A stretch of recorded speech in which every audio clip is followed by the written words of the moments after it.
ناظرین، میں ہوں آپ کی میزبان زنیرہ، آپ دیکھ رہے ہیں TNN نیوز۔ ناظرین، آج ہم ساہیوال کے ایک معروف ادارے راہ حق ویلفیئر فاؤنڈیشن کے حوالے سے بات کریں گے۔ راہ حق ویلفیئر فاؤنڈیشن ساہیوال حکومت پنجاب سے رجسٹرڈ ایک معروف ادارہ ہے جس کے جو نیکی کے ہر کام میں فرنٹ پہ نظر آتا ہے۔ کوئی آسمانی آفت ہو، ہیلتھ کا ایشو ہو، کوئی بھی نیکی کا کام ہو، یہ لوگ فرنٹ پیج پہ نظر آتے ہیں۔ جی ناظرین، آج اس حوالے سے ہمارے ساتھ راہ حق ویلفیئر فاؤنڈیشن کے صدر میاں بابر صغیر صاحب موجود ہیں، جن سے ہم بات کریں گے، اس ادارے کے بارے میں جانیں گے۔ جی sir, welcome to TNN news studio. Thank you جی۔ اچھا، تو سر جیسے میں آلریڈی ہم لوگ آج آپ کے جو ویلفیئر فاؤنڈیشن اس کے حوالے سے بات کرنے والے ہیں، تو سر یہ بتائیے گا کہ بیسیکلی یہ راہ حق ویلفیئر فاؤنڈیشن کا قیام کب عمل میں آیا تھا اور اس کی ضرورت کیوں پیش آئی تھی؟ دیکھیں جی، جب ہم چھوٹے چھوٹے ہوتے تھے اس وقت ہمارے والد صاحب جو ہیں اس وقت سے ہی وہ غریبوں کا بہت خیال کرتے تھے۔ وہ اپنے علاقے سے کونسلر منتخب ہوئے تھے، پھر وہ عشر زکوٰۃ کمیٹی کے چیئرمین منتخب ہوئے۔ اس وقت جب ہمارے گھر وہ زکوٰۃ لینے والی خواتین آتی تھیں تو وہ بیچاری کو زکوٰۃ تو پیچھے سے حکومت کی تھوڑی سی آتی تھی، تو لیکن ان کی تعداد زیادہ ہوتی تھی۔ تو اس وقت ہمارے جو دادا ابو تھے انہوں نے ڈیڈی کو کہا کہ آپ جو بعد میں لوگ آتے ہیں ان کو اپنی طرف سے دے دیا کریں۔ تو اس سے وہ ڈیڈی نے اس وقت سارا نظام شروع کیا، اس وقت دینا شروع کیا، تو وہ بڑھتا بڑھتا الحمدللہ ماشاءاللہ آج جو ایک تناور درخت بن گیا۔ تو اس کا قیام جو زکوٰۃ، جب ہمارے یہ لوگ زیادہ ہو گئے، ہم مختلف علاقوں میں راشن تقسیم کرنے جاتے تھے، مختلف علاقوں میں ہم لوگوں کو زکوٰۃ دینے جاتے تھے، تو لوگ بہت زیادہ ہوتے تھے، اس میں ناحق لوگ جو تھے نا وہ بہت زیادہ سامنے آگے لے جاتے تھے۔ جو حقدار ہوتے تھے وہ بیچارے شریف ہوتے تھے، خاموش ہوتے تھے، وہ گھروں میں بیٹھے رہتے تھے، ان کو کوئی پوچھتا ہی نہیں تھا۔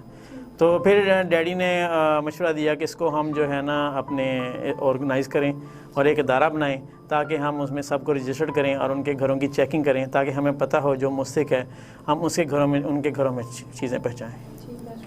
اچھا، تو سر یہ جو آپ کی فاؤنڈیشن ہے راہ حق ویلفیئر فاؤنڈیشن، یہ کن شعبوں میں اس وقت جو ہے اپنی خدمات دے رہی ہے؟ ہمارا جو سب سے بڑا جو ہے پروگرام وہ ہے فوڈ کا، راشن کا۔ جیسے باہر والے ملکوں میں جو ان کو سکیمز ملتی ہیں، ان کو وہ ویلفیئر ملتی ہے، وہ ہم نے یہاں پہ شروع کیا ہوا ہے۔ ہم کوئی بھی بیوہ خاتون ہو ہمارے پاس آتی ہے، وہ اپلیکیشن دیتی ہے اور اس کا پھر گھر چیک ہوتا ہے، ہماری ٹیم جا کے کرتی ہے۔ پھر اس کے بعد چودھری صغیر انجم صاحب خود جاتے ہیں ان کے گھروں کو ویریفائی کر کے، تو ان کا 2 سال کا ایک راشن کا کارڈ بنا دیا جاتا ہے، جس سے وہ اگر ہم ہوں یا نہ ہوں وہ آٹومیٹیکلی جو اپنے پوائنٹ سے جا کے وہ فوڈ لے لیتے ہیں۔ ایک تو یہ ہمارا ہے راشن والا سسٹم۔ اس کے علاوہ دوسرا ہے ہم جو سکولز ہیں، سرکاری سکول ہیں، ان میں یونیفارم دیتے ہیں۔ وہ جو پرائمری سکول تک ہیں، جو چھوٹے بچے ہیں، آپ اکثر اگر کبھی جائیں آپ پرائمری سکولوں میں تو وہاں جو بچے ہیں ان کے پاؤں ننگے ہوتے ہیں، ان کے پاس جوتے نہیں ہوتے، ان کے کپڑے پھٹے پرانے ہوتے ہیں، ان کے پاس سردیوں میں جرسیاں سویٹر بھی نہیں ہوتے۔ اور اوپر سے جو حکومت کا جو ایک سسٹم ہے کہ آپ نے بچوں کو اسکول ضرور بھیجنا ہے، تو وہ والدین ڈر کے ہمارے بچوں کو ویسے اسکول بھیج دیتے ہیں بغیر یونیفارم کے کہ ہمیں کہیں جرمانہ نہ ہو جائے یا ہماری کوئی پرستش نہ ہو۔ تو اس کے لیے پھر ہم نے ایک گزشتہ 4 سالوں سے ہم نے ایک سسٹم شروع کیا۔ ہم اسکولوں میں جاتے ہیں، درزی ہمارے ساتھ جاتا ہے، وہ ان کی یونیفارم کی وہ سائز لیتا ہے، سائز لے کے ان کی پھر ہم یونیفارم سلوا کے ان کو دے کے آتے ہیں۔ تقریباً 4 سے 5 ہزار یونیفارم الحمدللہ ہم ہر سال تقریباً پرائمری اسکول ساہیوال کے جتنے بھی ہیں ان میں جا کے، سرکاری جتنے ہیں وہ خود جا کے دے کے آتے ہیں۔ اچھا، تو سر اگر میں یہ اس حوالے سے بات کروں، آپ کی NGO کے حوالے سے لوگوں کا کہنا ہے کہ آپ اس NGO کو سیاسی مقاصد کے لیے استعمال کرتے ہیں، تو اس بارے میں آپ کیا کہیں گے؟ دیکھیں جی، ہمارا ملک جو ہے، پہلے سب سے بڑی بات تو یہ ہے کہ ہر آدمی کا کسی نہ کسی کے ساتھ ریلیشن شپ ہے۔ کوئی کسی کا ایک سیاسی جماعت سے، کسی کا دوسری کے ساتھ ہوگا، لیکن ہمارا جو فوکس ہونا چاہیے وہ ہمارا سب سے پہلے پاکستان ہونا چاہیے، اس کے بعد ہمارے پاکستان کی عوام، پاکستان کے لوگ۔ باقی ساری چیزیں، یہ پارٹیاں، یہ باقی جو فرقے ہیں اور یہ آرگنائزیشنز ہیں، یہ سب بعد میں آتے ہیں۔ ہمارے ہاں کلچر ہے کہ جب بھی کسی کے پاس کوئی چیز آتی ہے یا کسی کوئی باہر سے لے کے آتا ہے یا کوئی اس کو دیتا ہے کہ آگے اس کو دے دیں، تو وہ سب سے پہلے اپنے ایک گروپ میں، اپنے گروہ میں، اپنی پارٹی میں، اپنے فرقے میں اس کو تقسیم کرتے ہیں۔ حالانکہ اللہ تعالیٰ کی جو ڈائریکشنز ہیں وہ یہ ہے کہ آپ نے انسانیت کی خدمت کرنی ہے۔ اس میں یہ بھی کہا گیا ہے کہ مذہب کی بھی کوئی قید نہیں ہے، اس میں یہ بھی کہا فرقے کی کوئی قید نہیں ہے، برادری کی کوئی قید نہیں ہے۔ آپ کی جو برادریاں اور یہ قبیلے بنائے گئے ہیں یہ پہچان کے لیے بنائے گئے ہیں، یہ ہمیں اللہ تعالیٰ نے بتایا۔ تو ہم اس بات کو بھول جاتے ہیں، ہم بس یہ کہتے ہیں کہ جو ہمارے ساتھ ہے ہم نے اس کو دینا ہے، جو ہمارے ساتھ نہیں ہے ہم نے اس کو نہیں دینا۔ وہ یہ جو ہوتا ہے یہ اقربا برابری ہے۔ اس میں پھر جو سسٹم میں جو حقدار ہیں بہت سارے رہ جاتے ہیں، جو ناحق ہیں وہ آ کے جو چیزیں آ کے لے جاتے ہیں۔ تو ہمارا جو سسٹم ہے وہ بڑا ہی صاف اور شفاف ہے۔ ہم نے رجسٹریشن کی ہے غریب بیوہ خاتون جس کا کمانے والا کوئی نہیں ہے. ہم نے کبھی نہیں اس سے پوچھا آپ کرسچن ہیں, آپ مسلم ہیں, آپ ہندو ہیں. ہم نے کبھی نہیں پوچھا آپ کا تعلق کس پارٹی سے ہے. ہم نے کبھی نہیں پوچھا آپ کس برادری سے تعلق رکھتے ہیں. بس اگر وہ میرڈ پہ ہیں تو پھر ہم ان کا نام رجسٹر کر لیتے ہیں اور ان کا جو راشن ہے وہ لگ جاتا ہے. مختلف علاقوں کے حساب سے ہم نے مختلف علاقوں میں پوائنٹس بنائے ہوئے ہیں جہاں پہ وہ اپنا راشن ہر مہینے کی 3, 4 یا 5 تاریخ کو اپنے مقررہ پوائنٹ سے وہ خود ہی لے لیتے ہیں. اگر وہ ہم ان کو ایک ہی جگہ شہر میں پوائنٹ بنائیں تو پھر ان کا 100 روپیہ آنے کا کرایہ, 100 روپیہ جانے کا کرایہ. ہم اس چیز کا بھی خیال کرتے ہیں کہ جو غریب کا نا اس کا 200 روپیہ اس کے لیے بہت بڑی چیز ہوتی ہے, وہ بھی اس کا بچ جائے. تو کوشش کرتے ہیں کہ جو ہمارا نظام ہو وہ صاف شفاف ہو. اس میں ہم نے کبھی جو سیاسی طور پہ اگر ہم اس کو اگر یوز بھی کریں گے نا تو اس طرح کا سسٹم کبھی بھی آپ کو سیاسی طور پر فائدہ نہیں دیتا. اس کی وجہ یہ ہے کہ اگر ہم ایک گلی میں آپ کے 50 گھر ہیں, آپ 2 گھروں کا آپ نے وہ میرٹ کے حساب سے راشن لگایا ہوا ہے, تو جب بھی آپ اس گلی میں سیاسی طور پر اگر آپ ان کو جا کے کہیں گے جی ہمیں ووٹ دیں یا فلاں بندے کو ہمارے کہنے پہ دیں, تو ان کا آگے سے جواب یہ ہوگا وہ جو 2 گھر ہیں جن کو آپ لوگ راشن دے رہے ہیں آپ انہی سے جا کے ووٹ لے لیں, ہمارے پاس کیا کرنے ہیں. تو اس طرح کا سسٹم جو بھی ہوتا ہے وہ کبھی بھی آپ کو سیاسی طور پہ فائدہ نہیں دیتا. تو اگر آپ اس کو سیاسی مقاصد کے لیے استعمال کریں گے تو یہ الٹا آپ کے گلے پڑ جائے گا. تو ہماری کوشش یہی ہوتی ہے کہ ہم نے سب سے پہلے پاکستانی دیکھا ہے, غریب عوام دیکھی ہے, ہم عوام کا خیال کرتے ہیں, لوگوں کے چہرے بتا دیتے ہیں کہ ان کے چہروں کا جو دکھ اور درد جو کرب ہوتا ہے نا وہی انسان کو بتا دیتا ہے کہ یہ کتنی تکلیف میں ہے. اس وقت انسان کوئی نہیں پوچھتا کہ آپ امیر ہیں, غریب ہیں, یا کس اپنے فرقے سے تعلق رکھتے ہیں یا کس پارٹی سے تعلق رکھتے ہیں. اچھا, تو میاں صاحب یہاں ابھی تو آپ نے اس حوالے سے سیاست کے حوالے سے بات کی. یہاں ایک اور بات جو آپ کی NGO کے بارے میں بڑی سننے میں آتی ہے, لوگ کہتے ہیں کہ آپ امریکہ سے پیسہ لاتے ہیں اور یہاں لا کے اپنی جو پبلسٹی ہے اس میں استعمال کرتے, تو اس بارے میں کتنی سچائی ہے, آپ کیا کہنا چاہیں گے؟ دیکھیں جی, سب سے پہلی بات تو اللہ تعالیٰ کا بہت بہت شکر ہے کہ اللہ تعالیٰ نے ہمیں بہت کچھ دیا ہے, یہاں پر بھی دیا ہے اور امریکہ میں بھی دیا ہے. تو جب سے میرے بھائی ہیں 3 بھائی, وہ امریکہ میں بزنس کرتے ہیں, میں مستقل طور پر یہاں ہوں ڈیڈی کے ساتھ, میں اور ڈیڈی یہاں پر ہوتے ہیں, ہم یہاں پہ لوگوں کی خدمت کرتے ہیں. اور میرا وہاں سے امریکہ سے یہاں آنے کا مقصد بھی یہی تھا کہ میرے ڈیڈی کی خواہش تھی کہ میں ان کے ساتھ مل کے عوام کی خدمت کروں. ان کا کہنا ہے کہ میں نے ساری عمر کاروبار کیا ہے, سیاست بھی کی ہے, لیکن جو ثواب والا کام ہے یا جو اصل آخرت کے جس میں مدد کرنی ہے ہماری, وہ یہی ہے کہ ہم لوگوں کی ہیلپ کریں. تو اس کے لیے میں خصوصی طور پر وہاں سے آیا ہوں. اور جو پیسے کی بات ہے, وہاں سے جو ہم ڈالر ہوتے ہیں یا پیسے ہوتے ہیں وہاں سے جو آتا ہے, وہ چونکہ ہمارا اپنا فیملی کا پیسہ ہوتا ہے, ہم وہاں سے کسی سے مانگتے نہیں ہیں. ہم نے کبھی کسی سے اپیل نہیں کی کہ ہمیں کوئی آپ چندہ دیں یا کوئی چیز دیں. تو وہ ہمارا اپنا پیسہ ہوتا ہے, ہم اپنا ہی پیسہ یہاں پہ لے کے آتے ہیں. وہ ہمارا تو نہیں ہوتا تو اللہ تعالیٰ کا ہے, کیونکہ وہ زکوٰۃ کا ہوتا ہے, صدقے کا ہوتا ہے, خیرات کا ہوتا ہے. میرے بھائی جب بھی کوئی بزنس کی ڈیل ہوتی ہے, جب بھی کوئی سسٹم ہوتا ہے, وہ اپنی ایک اماؤنٹ صدقے کی پہلے ہی لے رکھ لیتے ہیں. اس کے بعد جب اللہ تعالیٰ ہمیں منافع دیتا ہے تو وہ پھر وہ اللہ تعالیٰ کی راہ میں خوشی سے بھی دیتے ہیں, جس کو ہم کہتے ہیں اللہ واسطے دیتے ہیں. ٹھیک ہے. اور زکوٰۃ تو ہم پر فرض ہے, وہ ہمارا کوئی کسی پہ احسان نہیں ہے, وہ ہم نے اللہ تعالیٰ کے لیے دینی ہے.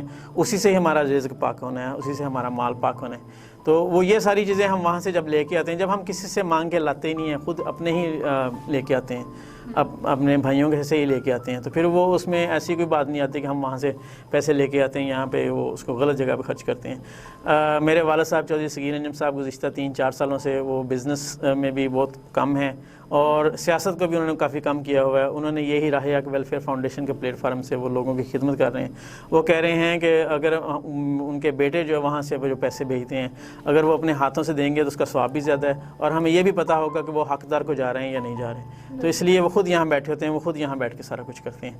اور رہی سیاسی جو سیاست کے لیے استعمال کرنا, ہر بندہ سیاسی جماعت سے تعلق رکھتا ہے. ٹھیک ہے. ہر بندہ اس کو کہتا ہے کہ ہم نے ہم اس جماعت کو سپورٹ کرنا ہے. تو ہم بھی کرتے ہیں, سیاسی طور پہ بھی ہم کرتے ہیں, لیکن ہم جو پیسہ ہے زکوٰۃ کا, خیرات کا یا صدقے کا, اس کو ہم نے آج تک کبھی سیاسی مقاصد کے لیے استعمال نہیں کیا. جی ٹھیک ہے. اچھا تو سر یہاں پہ ایک شارٹ بریک کا ٹائم ہو رہا ہے, بریک کے بعد واپس آ کے مزید گفتگو کرتے ہیں. جی ناظرین, یہاں پہ ایک شارٹ بریک کا ٹائم ہو رہا ہے, بریک پہ جاتے ہیں. بریک سے واپس آ کے سر سے یہیں سے گفتگو کنٹینیو کریں گے. تب تک دیکھتے رہے TNN نیوز. بارش بہت ہو رہی ہے, جانا ضروری ہے کیا؟ ہاں بابا. نئے گھر کے بارے میں کچھ سوچو نا, شام کو بات کرتے ہیں نا.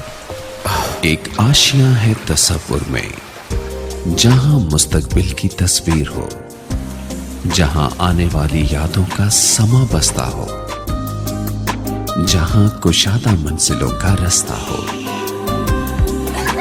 اور آپ کے انہی راستوں کی منزل ہے سفاری سٹی ہاؤسنگ اسکیم.